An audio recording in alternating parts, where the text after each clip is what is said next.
Jordan here. We're here at PAX Prime Day 1. Busy show already. It's, as always.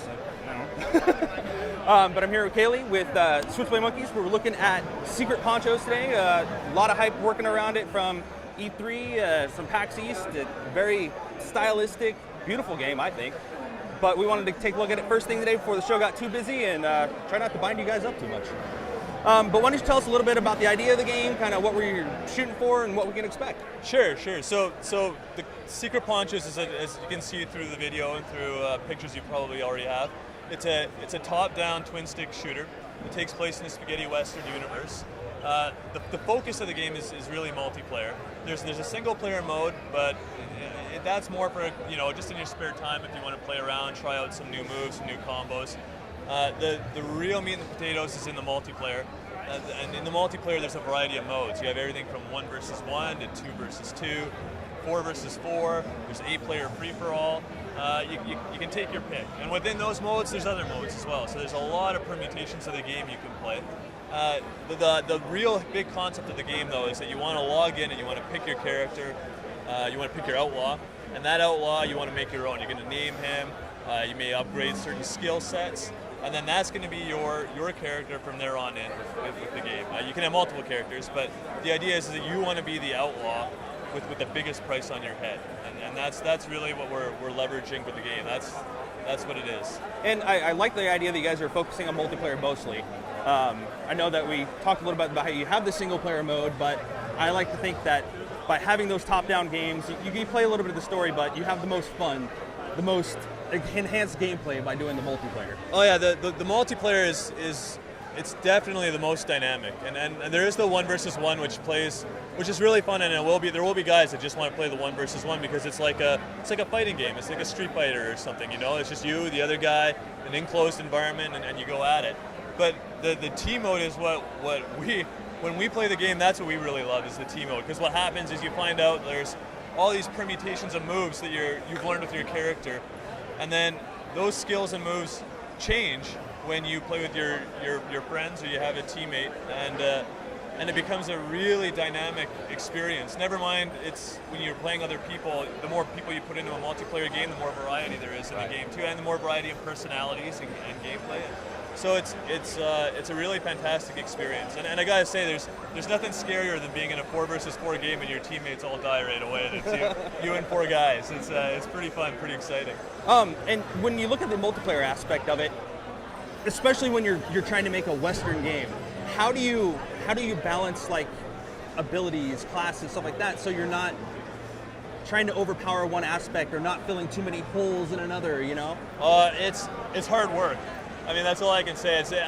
You can imagine as soon as you recognize a problem, I go like, Gordo's overpowered. How we fix it, and all of a sudden it's like, well, now Gordo's just right, but because we fixed this, when he plays Deserter, he's underpowered. Now we got to tweak Deserter, and now that changes. So it's just iteration. It's just going over it again and again until you get it just right, and it's a ton of play testing.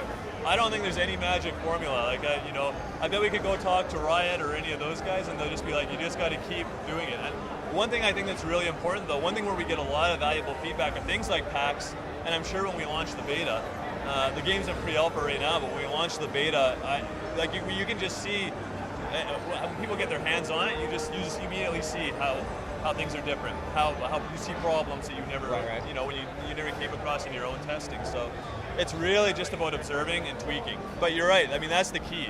We don't want a character that just owns everybody. It's got to be, every character's got to be really unique, and we put a lot of time and effort into that. And every character's got to be balanced in its own way. Right. And I think too, because you have persistent characters, you're going to have another complex layer on top of that. I mean, because then you have to worry about the end game per se, what happens in the long run. Because if you're going to have someone with more stats built up over time, what's going to happen when they run into somebody? It's a casual player every once in a while. Yeah, you know what? We did something really interesting with how to address people who get too good. Because we believe that there's sort of a point, or we've noticed, I mean, we don't have statistics to back this up, but we're gamers too. And we noticed that there tends to be this point where people get so good that they get bored. Right. And they want the next new thing where they can become the best at that. You know, there's that hardcore mindset of I want to be the best, and then once they get there, it's there can be some drop off. Yeah. So what we did is we have something in the game where you can actually, it's called a blood bet, and you can actually wager their experience points. We call them reputation points. You can actually wager a certain amount of reputation points on a battle with this other person to make it worth their while. And if they can accept or they cannot accept, but what happens is totally different, is that you can actually lose. You can go into a battle and you can come out worse. You can actually be demoted essentially because you've lost reputation points. That kind of reminds me of old MMOs then, because you die, you had an experience penalty, and you only go so much over your level cap, you can lose your level, something like that. It's just like that. Like Yusuf and I, Yusuf's the president of our company. We're friends that go way, way back. Like we grew up together, and we used to play a game called Ultima Online. Yep. and Ultima Online was hardcore. But it was turning red. But yeah, it was. And I remember going from one town to the other, and you run because you know you're going to get mugged. And when you lose your stuff, you lose it. It's gone. Yep. And we love that. Like we wanted to give that kind of excitement to our game, where there's stuff that you can actually lose. Like there's something at stake. We didn't want to go as hardcore as Ultima Online because it hurt when you lost that stuff. And we want people to have fun. And maybe in the future we will have like a super hardcore version or game mode. But for now, we want there to be something at risk, and that makes it interesting. There's a lot of avenues you can go with that too if you want to do the whole put it all on the line, because other games have taken it so you do your hardcore character, you die, you're done. Yeah. And that might be something, if you build up enough negative reputation or enough bounty at that point, that'd be kind of a cool way about it. Well, we actually did try something like that out ourselves at the beginning of the game. That was the first game mode we ever did, was like when you die, you die. When your character's dead, they're dead. Like so, it's until you can. It's like basically a winning streak. I know it was too harsh. Like we could just tell that this isn't gonna there are people who like it, but let's be honest, we need to sell copies of the game too. We want a lot of people to have fun with it instead of just a few people to have fun with it. Yeah, your percentage of people that would like it would be yeah. very niche market, which isn't good for sales. No, especially when you're just starting out, right? Yeah. But it would be good if we could figure out. I don't know. I think we found a nice balance, honestly. Like I think it does feel like I got to win this fight, but not like if I lose this fight, I'm never coming back to this game again because I don't want to go rebuild my character. And that's a killer of playing with those kind of modes. Even nowadays in like Call of Duty, you get those ones and you're like, okay, that's the last part of it. I don't have anything left now. Yeah, exactly. But I mean, Call of Duty's got the luxury of having so many modes that it's got a mode for every game. I mean, they did their marketing research, right? They've got a game mode for everybody. Yeah. The last thing I want to talk about is the art style, because that's what drew me to this game. Anyway, I love comics, read a bunch of them, tried to make them. So it's been when I see something that draws my eye like that, I immediately become attached. Yeah. So I wanted to talk kind of what led you guys to go in that kind of stylized, cartoony, but still gritty direction. Well, there's a few things, but honestly, the way it all started is that we're all just a bunch of friends. Like the company formed out of there's a lot of industry experience in video games, in animation, in toy design, all over the place. It's a very experienced team. The guys come from AAA studios.